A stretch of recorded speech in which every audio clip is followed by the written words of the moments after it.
Have you ever felt like you're too afraid to let yourself matter? Like you'll say yes when you mean no, talk yourself out of what you actually want, morph into whoever you're with, and only realise afterwards that you've completely lost track of what you think, feel, or need. If that's you, you're in the right place. Welcome back to Too Much Apparently, a podcast for deep feeling, overthinking, emotionally overloaded humans who've been told they're too much, apparently. We're Alice and Carly, two deep feeling therapists figuring out how to live in a world that often feels like a lot. This isn't therapy or advice, just honest, messy, human conversations about life, healing, and our own brains. And if you want more of the conversation, we're building a little community over on Substack with journal prompts, community chats, live event updates, and fellow muchlings to connect with. Go to toomuchapparently.com for all our links. So let's get into it. Well, I guess actually before we get into it, we should acknowledge our absence over the past couple of weeks. Yes. Yeah. It's good to be back. It's really good to be back. I miss it so much. Me too. We've only ever missed 1 week before, haven't we? I think that was just after Christmas. Yeah. It's been quite difficult to have a couple of weeks without an episode being put out. My perfectionistic side is like, no, there has to be one every week. We can't not put one out. People expect one to be put out now. Like I found it quite uncomfortable. Yeah, I think that's why I followed the format as close as I could for the little bit that I put out for the gap. I was like, I sat down to do it and I was like, oh, maybe I could just say, oh, hi, there's no episode this week, da da da da da. But it just felt wrong to do that. So yeah, but really important that we did do that. I think, both of us have had a lot on, and yeah, I think walking our talk is really important. I think that's really important for me as a therapist, to walk my talk as much as I can. And as uncomfortable as it is, we have to come first sometimes. Yeah, I definitely agree. And it's a good example of how you can do something you feel uncomfortable about doing, and everything will be okay. I am sure when this episode goes out, people will have listened to it. Yeah. They won't be like, you've abandoned me, which is quite funny actually, because we're talking about self-abandonment in this episode. Yeah. But yeah, it's not always easy and it's not always comfortable, but still important very much to look after ourselves and do what it is that we need to do. And I think the majority of the time, everything is all right. Yeah. So the world is not going to fall apart if people don't have an episode of our very important podcast to listen to. Yeah. The best podcast. The very best. Yeah. So thank you for bearing with us while we had a little recuperation. Yeah. Yeah. Oh, so on to self-abandonment. I'm excited for this episode. Yeah, I've wanted to do this one for a while, and especially because I don't think it's spoken about that much. I imagine there's still quite a lot of people that are like, what the hell is self-abandonment? What does that even mean? Yeah. So what does it mean? What does it mean to you? Question. Oh, I guess to me means linking it a little bit more with my experiences, but just understanding self-abandonment.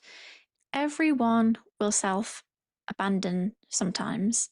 But when we're talking about self-abandonment as a concept for this episode, we're talking about chronic self-abandonment. So it is when you chronically dismiss, suppress, or override your thoughts, feelings, needs, boundaries, and over time, it can make you shrink and become smaller and smaller and smaller. So you might start using your voice less, be reluctant to share your thoughts and opinions, or to disagree with someone, or make a decision or choice that someone else might not like or agree with.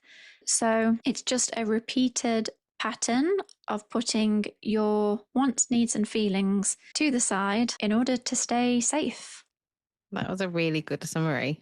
That was a really good summary of what it was. The way that I think about it is, I imagine a child version of me, and it's looking at her and then turning to other people, and it might be specific people, or it might be like a general sense of the world, and being like, sorry, I've got to do what they want. I've got to do what, and then over time, she just gets sadder and sadder and more hopeless and kind of flopping and flopping. But yeah, just that constant message of, oh, sorry, you're not important enough for me to, yeah, prioritize what you want or need or any of that because I'm too busy with what's going on over here. Yeah. I like how you kind of brought what I said to life. Mm, Yeah, I kind of gave a arguably a definition, and then you that really gave a felt sense mm, of what it's like to leave yourself, yeah, to say no. Well, the message is you're not important, yeah, you yeah, know, over and over again. over and over again. And it's not Yeah. that we mean to be giving ourselves that message. And so much of this becomes unconscious. We might not even realize that this is what we're doing to ourselves because it can become so automatic. But it does give the message that you're not important, you don't matter, your voice doesn't matter, your opinions don't matter, your feelings don't matter, your boundaries don't matter, your opinions don't matter. I may have said that already, but basically, you don't matter. Yeah. Yeah. And I think what you said there about it being unconscious is a really important point. So the way that I see it is like, I see it this way now because I've done a lot of work on it. And not always, but more often, I'm aware when I'm doing it and I can sense myself turning away from myself and towards other people.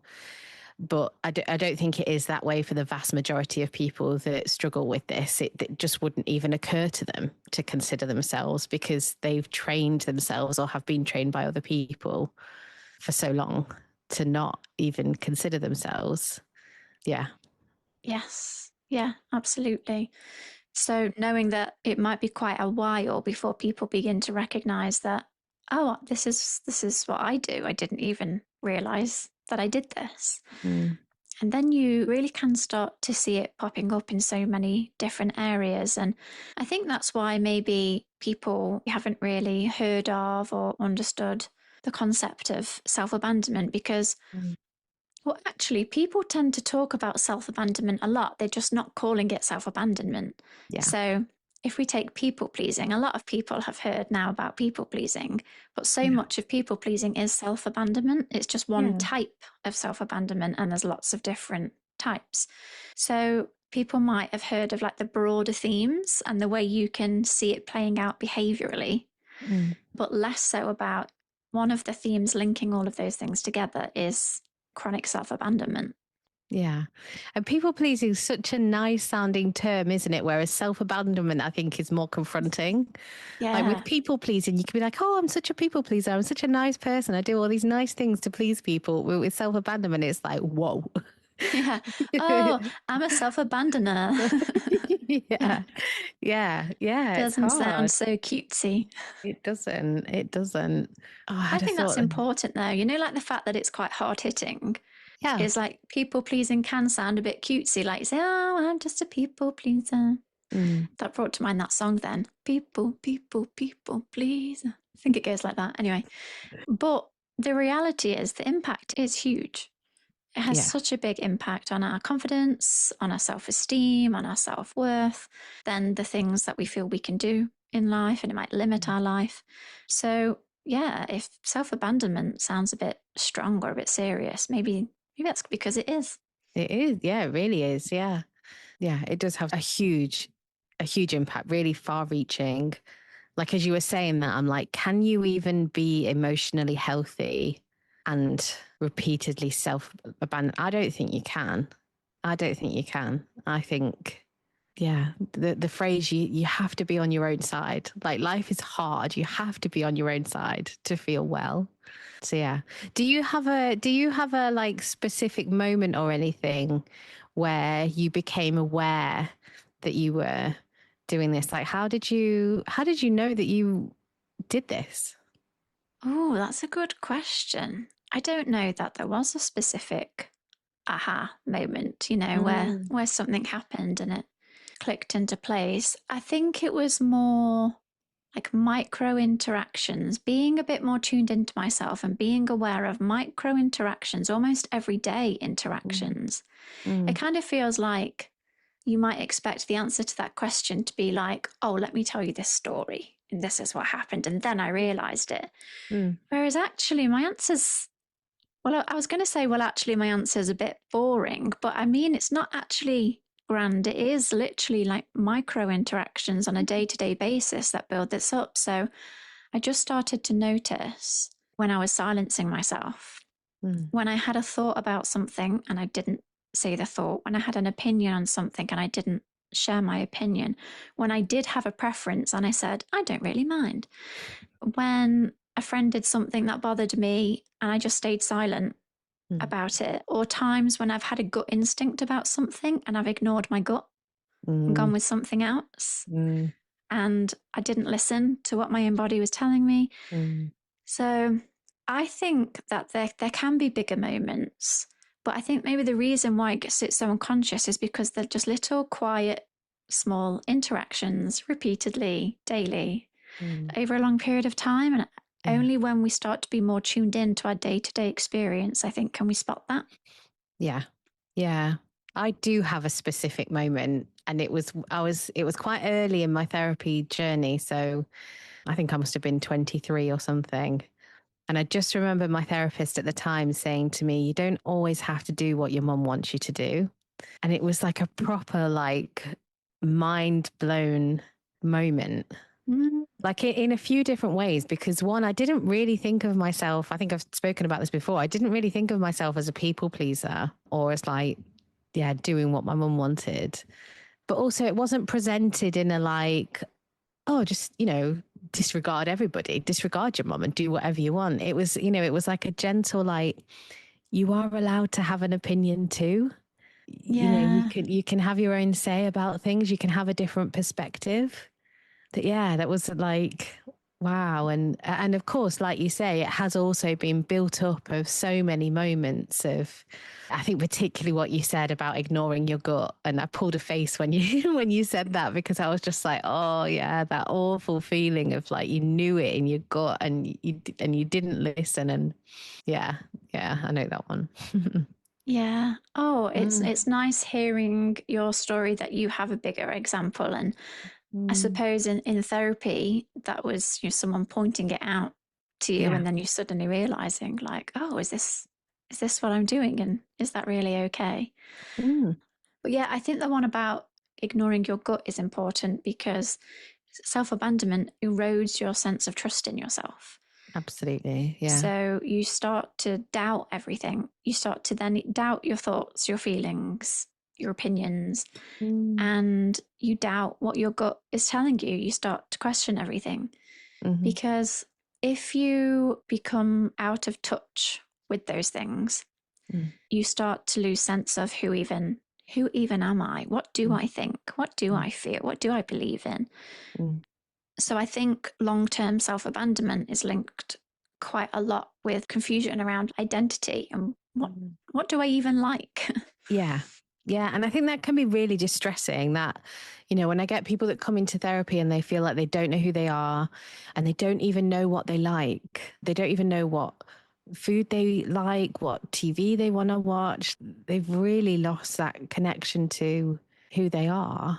And I guess that makes me think about how does this happen to people? And I think about the different layers of it. And because of my work, I often think about, what were your parents like and what impact has that had on you? And I think it can come both from having a parent that's really controlling and chooses everything, wants their own way. But I think it can also come from having parents who don't assert themselves or what they want and need. So it can be kind of both sides of the spectrum. But I also think it's reinforced so much by then the friends that we go on to have or by school. And I'm thinking about if you're neurodivergent, like how much the world is constantly telling you that you don't feel how you feel and all those kinds of things. And as women, like, don't be selfish, like put other people first. Like, I feel like it's just, yeah, just constantly there, isn't it? The idea that we should put other people before ourselves. Mm. Yeah. And I suppose I think about both the kind of people pleasing angle of it, of like abandoning yourself to make other people feel okay. And I also think about the feeling wrong aspect of it, So feeling like the food that you eat is wrong, so you don't want to tell people what you eat, or the music you listen to isn't cool, so you don't want to tell people, and like just minimizing all of the things that you like or who you are, or yeah, your personality, like whatever, to fit in. So not necessarily to please people, but also to fit in. Yes. Mm. Yeah. I think to fit in, to belong, to have connection Mm. can be a part of it. Then there's the people pleasing conflict Mm. avoidance, Mm. not wanting to rock the boat, or then there's the rejection side of it, want people to accept me, like Mm. me. Mm. It can be for many reasons, but I do think early experiences do play a really big part. Yeah. I agree with you. If you have a parent who frequently self abandons, then that is then being modeled to you. So you might just learn that this is what we do. Mm. There is also, if you are praised for being, going to come back to the good girl, oh, Mm. you never do anything wrong, you're so good. Mm. Oh, I don't have to worry about you because you don't do anything wrong, and Yeah. you're okay. Oh, thank God I've got one easy child that I don't have to think about. Yeah. I think there's those kinds of comments as well. So then it's like, oh, okay, I need to keep that up. Mm. Yeah. And then yeah, there's the either critical parents or like helicoptery type parents where I'm going to do everything for you, tell you what it is that you want, and tell you what it is that you need. That Yeah. you're not able to really learn about that for Mm-hmm. yourself. Yeah. And then just taking it outside of the home, you've then, as you said, you've got your experiences with your peers, trying to fit in Mm. at school or trying to do well at school, Mm. talking in class, sharing your opinion in class, giving your thoughts on something. Mm. If you have a view that's different to your friends, but they all have the same view, if six of your friends really like one band and you don't, do you have the confidence to be like, oh, they're rubbish, I hate them? Or are you going to be like, oh, yeah, I like them too. They're great, they are. I can feel the squirmy cringe in my stomach of like feeling being in, like it's still uncomfortable being in situations like that when Yes. everybody likes something and you don't, or the other way round. Um, Mm, yeah, yeah. yeah, Mm. definitely. Yeah. And I do think there can be experiences later in life. If you're in a relationship with someone who always puts down your Mm-hmm. voice, your Mm. thoughts, feelings, your opinions, tells you you're wrong, tells you you're crazy, tell you you're overreacting, tell you It's that's not only a how it joke. happened. It was only a joke. Oh, it's such a damaging one, isn't it? It's only Yeah. joking. Oh my Yeah. God. It's only a joke. Stop taking everything so seriously. Mm. Yeah. I hate, ugh, no, no, no, no. And then in work, I guess it can be reinforced in work. People being brave enough to put forward an idea and somebody not taking it, someone devaluing what it is that you bring to the role or not being interested in what it is that you have to say, your feelings being dismissed, not cared about. Mm. It starts to become like a pattern. Yeah. So rather than, oh, I've just got a bit of an experience of it here at work, like that would still affect a person, but it might not lead to it kind of being chronic self abandonment across all areas. I think when you work with people who struggle with this, it tends to spread across quite a few areas. Yeah. Yeah. So I really want to be able to talk about other ways self abandonment can show up. We've spoken Mm. about some of those other ones, and I'm thinking of things that other people might not think about as self abandonment. So, Mm. what other ways do people find themselves self abandoning? Mm. I think a really common thing that I see coming up is people outsourcing the idea of what they like. In fact, I just watched a reel by Ellie, is it Ellie Middleton? Yeah. Yeah. And it's not quite the same, but it kind of is about masking. And she was saying that when she gave up masking, she hadn't realized she had started masking in a different way. She'd given up the ways of masking that she had originally done. And then she'd unconsciously started masking as like, this is how I need to fit in as a late diagnosed girly. So Yes. these are so, the dopamine dressing, the Lucy and Yak, things like that.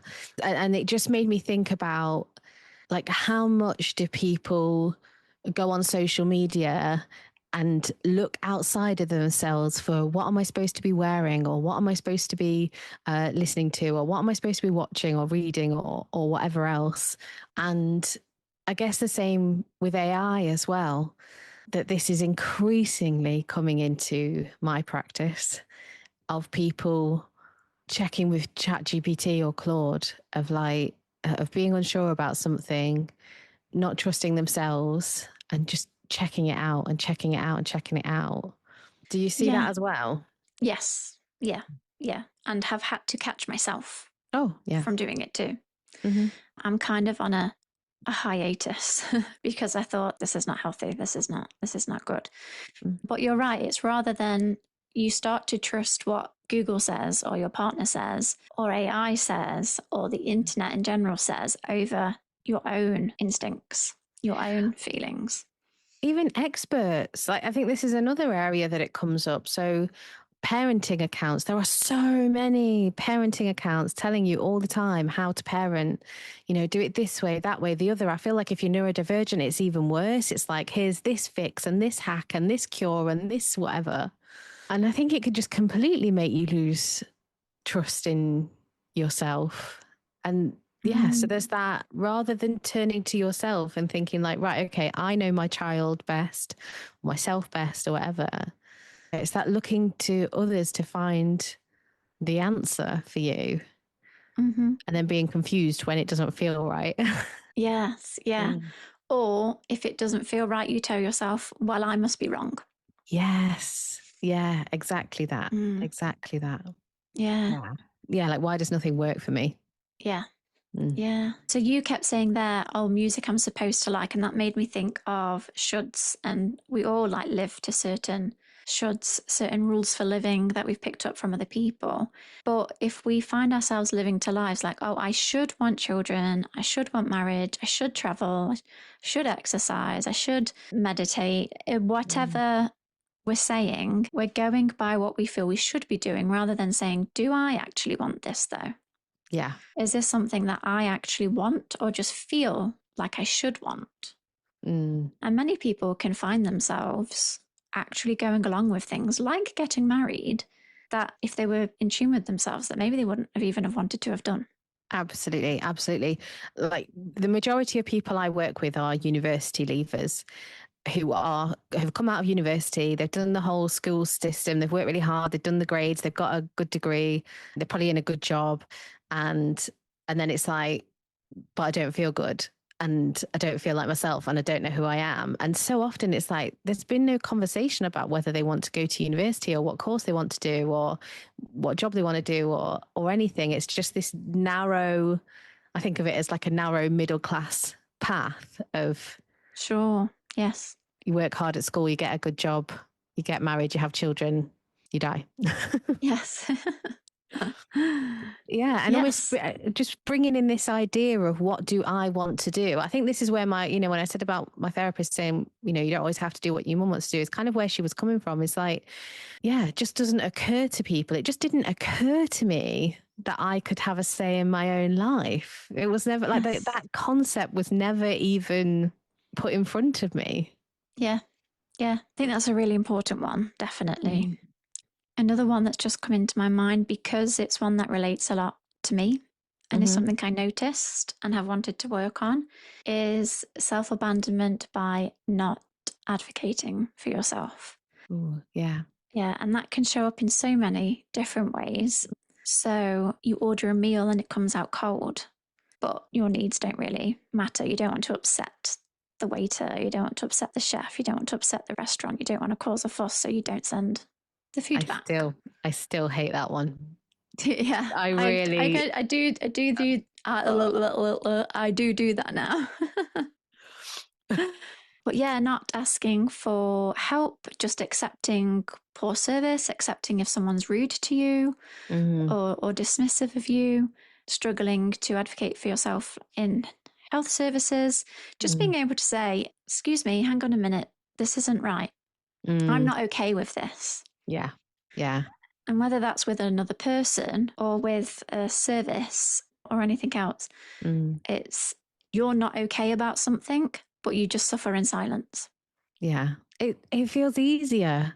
I think that's the Yeah. thing. It feels easier. Like even now, even after all of the therapy I've had, all of the work that I've done, it's still hard for me. I really dislike it. It makes me fully cringe in my body of having to speak up in situations like that. I just would rather not accept that I'm aware of the cost of that now. And I don't want to absorb the cost of telling myself again, I don't matter. Like, oh, I'll put up with poor treatment or poor service or whatever. But yeah, my sister's great at it, which is, it feels like a double edged sword because on the one hand, she's a great inspiration for me to look at and be like, right, okay, that's how you do it. And she can do it and I can do it. And on the other hand, she's so good at doing it. It's so easy for me to go, will you just say something? Right. Yes. Yeah. Yeah. Yeah. Yeah. I know what you mean. In my relationship, I'm always the one that has to be the one that says something. I think Mm, often relationally, there's someone that would do yeah. who's more likely to do that kind of thing. But even though, so self abandonment through not advocating for myself, because I said I related to this one, I Mm. relate to it massively relationally. Okay. So telling someone I'm not okay with how they've treated me or something that they've Mm, said I've struggled with. mm, But the service side of things I've often been better at because that triggers my justice mhm, sensitivity. mhm, I have felt it a lot easier to return things or tell someone mm, like their service wasn't good mm, enough because, yeah, it hits on, hang on, I have given you money for this. mm. So if I then don't get what you've promised, Yeah. that's unjust, that's not fair. So no, I'm going Mm, to say something. So I yeah. find it easier there, but relationally, whole different story. Mm. Yeah. Whereas I think relationally, I find it a bit, no, relationally, I do find it easier. I'm kind of hesitating a bit because I feel like I've just had 6 months of trying to have some quite difficult conversations and finding them excruciating. Right. But on the yeah, I don't know. I think my husband and my sister would say that I don't struggle with it. Okay. Um, but I think I do. So maybe there's that mismatch between what's going on inside and the willingness to do it and things like that. Yeah. Yeah. Yeah. Yeah. I had a really weird one actually when I was thinking about this episode. And it was so I was preparing for the episode and I was like, oh, I need a wee. And then I was like, no, I'm working. I'll just carry on. Like it's fine. So I was just thinking about, is this a form of self-abandonment? And I feel like it is. It was like shutting off what my body needed because I was supposed to be doing something else. And the Yeah. amount of times I do that, and I know it's more complicated than that because I think it's also a sensory thing. Like whatever the signal is in your brain that's supposed to go off when you need the toilet is not, yeah, it waits until it's urgent. But yeah, but I was aware of it. That was the thing. It wasn't just so I didn't notice. It was like I did notice and I was still like, no, I'll push through. And that made me think about other ways that we self abandon in terms of our body. Yes. Mm. Yeah, yeah. So bodily self abandonment by telling ourselves that our bodily needs aren't important or this matters more. Mm-hmm. Yeah. Yeah, yeah, Staying up too um, late at night. yeah, Mm-hmm. yeah. So we've spoken about the different ways that it can show up, and we've spoken a bit about why it can show up. I feel Mm-hmm. like that could be an episode in and of itself. So I know we've kind of just touched upon that, but I think it would be good to talk about what it costs us. You know, when we do Mm-hmm. when this happens for years, when this is a repeated pattern, we do it a lot. Mm-hmm. I guess what are the longer term consequences of that? Hmm. Well, I feel like we have touched on this a bit. You know, the biggest thing that comes to mind for me is that loss of identity. It is that not knowing who you are. And if you don't know who you are, how do you function? How do you live your life? How do you make choices about what's important to you, whether it's something really small or something really important? How do you interact with, like, how do you interact socially?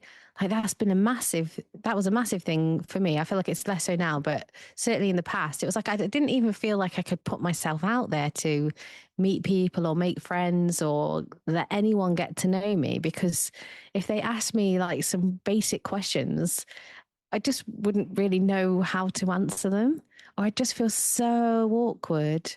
Yeah. Mm-hmm. Yeah. When it comes to myself, I feel like I've had a sense of my identity and what I like. I guess I've sometimes struggled to know what my answers are to certain questions, but on the whole, I think I've known the answer. I've known my thought, I've known my feeling, I've known my opinion, but I've not voiced it.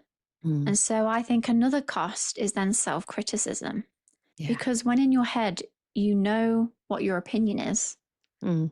and you're telling yourself, say it, say it, say Mm. your opinion. Don't be quiet, don't just agree. Use your voice. Mm. Especially maybe it's even something that someone said something and you're like in your head, you're like, whoa, that's no, I don't agree with that. Mm. This is my perspective. And Mm. then you stay silent. Mm. I think you end up being critical towards yourself. I think it can Mm. induce shame, Mm. feelings of not good enough, Mm. feelings of, oh, I'm pathetic, what's wrong with me? Mm. Those kinds of thoughts. So I would probably list, yeah, self criticism and then feelings of shame, which are, of course, going to impact your sense of self and self worth, etc. Mm. Yeah. I guess then the resulting then impact on relationships with people, because you're not even really in the relationship, or relationships can become one-sided, where everything is centered around, if you're like in a romantic relationship, or in a friendship even, I guess, or anywhere, where everything becomes around what does the other person want and need, that's just not really a sustainable way to have a healthy relationship. Mm-hmm. Yeah, Mm. no, it really isn't. And you can then, yeah, just you easily become lost Mm. within that relationship, and your Mm. needs can get Mm. lost. Mm. And I think you saying not really being in the relationship also makes me think of your relationship with yourself. Mm. In my experience, I think another cost can be disconnection from self, Mhm.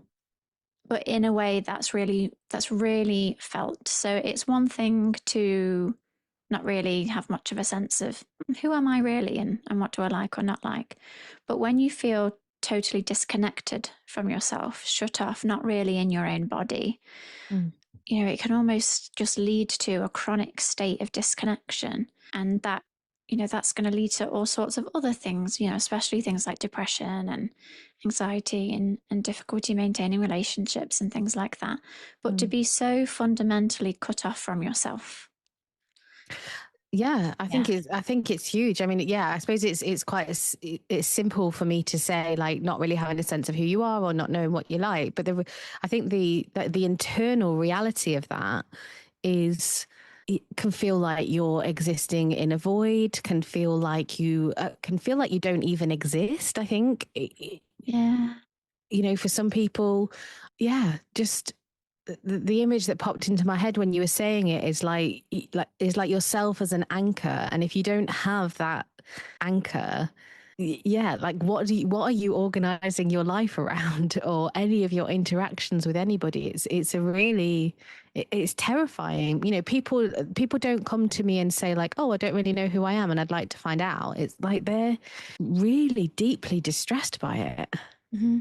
Like, it feels like just a basic Yeah. thing of you should know who you are beyond what your name is. But yeah, that real disconnection from self it's horrible. It's a really horrible place to be.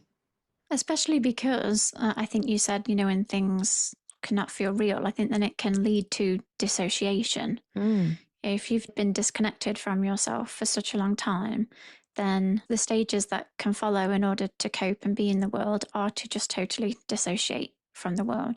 And, there's a type of dissociation like depersonalization, where then you might not feel like you're a real person, or where you start to even question your sense of reality. And we're Yeah. talking further down the line, further down the scale here. But that Mm. is what people can experience. And Mm. self abandonment is, of course, on a scale. Some people, as I say, everyone will do the odd thing. But I think it's important to note that you don't have to be recognizing this on the more like severe end of the scale to know that the cost can still be really huge. Yeah, absolutely. Yeah. And talking about it in this way also makes me think about when it becomes less about being uncomfortable. That sounds like I'm minimizing it, and I don't mean to, but less about being uncomfortable about things and more about being unsafe, Mm-hmm. and so like abandoning yourself and staying around somebody who is physically, verbally, sexually, emotionally abusive. So many ways that people can be unsafe by staying in places that are not healthy and not safe for too long because they don't have that. Yeah, that the disconnection from the part of you that's there to keep you safe has been shut down for so long. Yeah. And then other people can exploit that for their own Absolutely. gain. Yeah. Yeah. Mm. Well, how do people begin to find their way back to themselves? What does it look like to begin unabandoning ourselves? Mm. Every time we ask these questions on this podcast, my brain just goes therapy. The answer's therapy. I think, well, I think parts work is really helpful for self abandonment.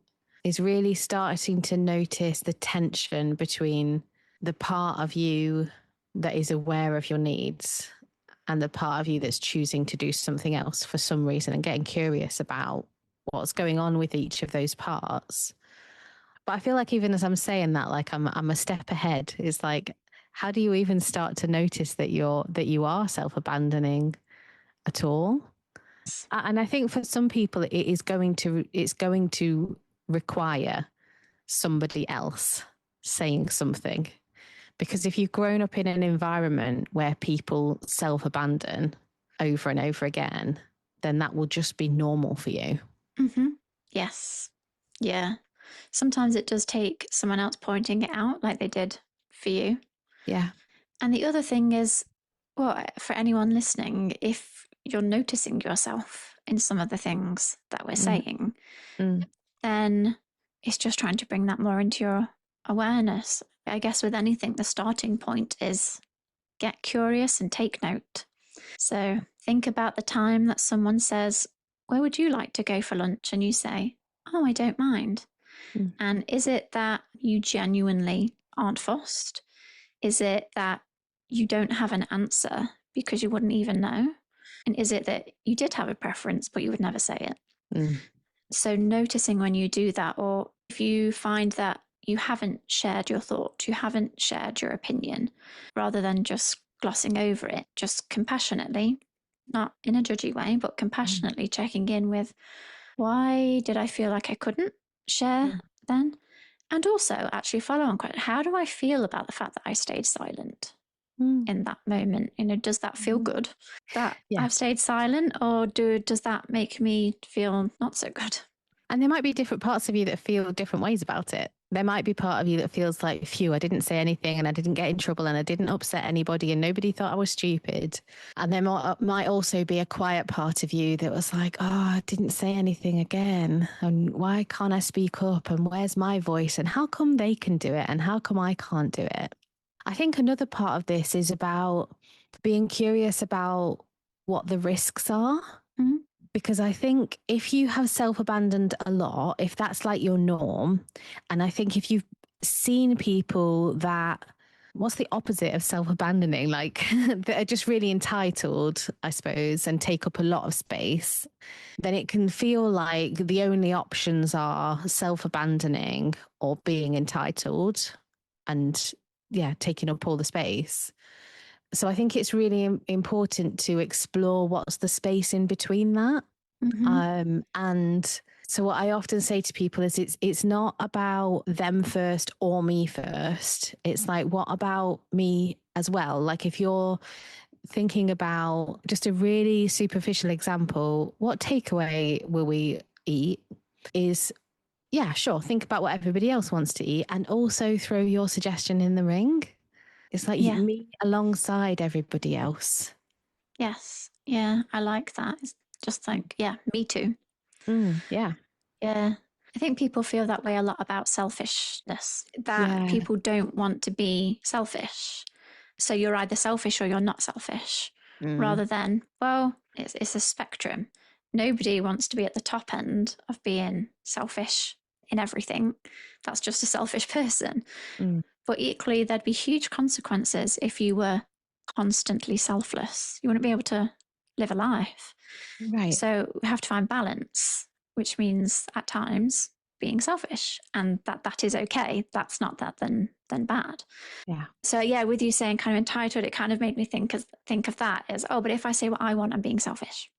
Yeah. And I was very lucky when I was, again, I think it was my early 20s. I was doing some training with someone, and there was a wonderful lady called Liz, and she introduced the idea of taking care of yourself, or like, kind of putting yourself first sometimes. It's not selfish, it's extreme self-care. And I've always carried that with me ever since. And yeah, it just feels so important to deeply care for yourself. Often people that struggle with this, I think, really care about other people. They can be really, yeah, giving, accommodating towards other people. So part of it is about how can you redirect a bit of that towards yourself? Like if you were taking care of yourself, yeah, how would you, yeah, what would be different? Mm, Yeah, yeah, I like that. mm, Yeah. Sometimes there are also practical things that a person could do to mm-hmm, support themselves with this. mm-hmm, So, some things that I might suggest to clients who want to start to find out more about what they do actually like, and to also practice putting their preference out there, is to do it with a person who you feel you can trust and who is your safe person. So, if, for example, this is something you really struggle with, but if you were to practice with anyone, that it would be your partner, for example. mm, Can you ask your partner to intentionally begin to ask you for your opinion on stuff? mm, mm-hmm, And it can start with something small. So, use your takeaway example. If your partner says, do you want a takeaway pizza or do you want Indian? And you have to choose. The decision is going to be on you.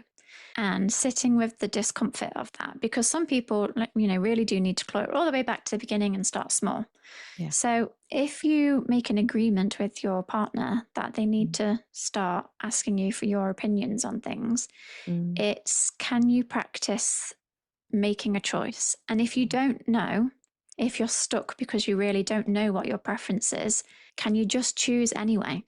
yeah. Can it be okay for you to choose pizza and it comes and then you go, actually, I didn't really fancy pizza? Well, you've Mm, learned something about yourself in that moment. And it might be next time you go, oh, last time I said pizza and I kind of regretted it. So I'm going to go for the Indian this time. mm, That getting it wrong is still going to give you information about your preferences. mm, Sometimes I think the only way we can get better at this is to actually practice mm-hmm. making choices, Yeah. giving our opinion. Yeah. And I really like that.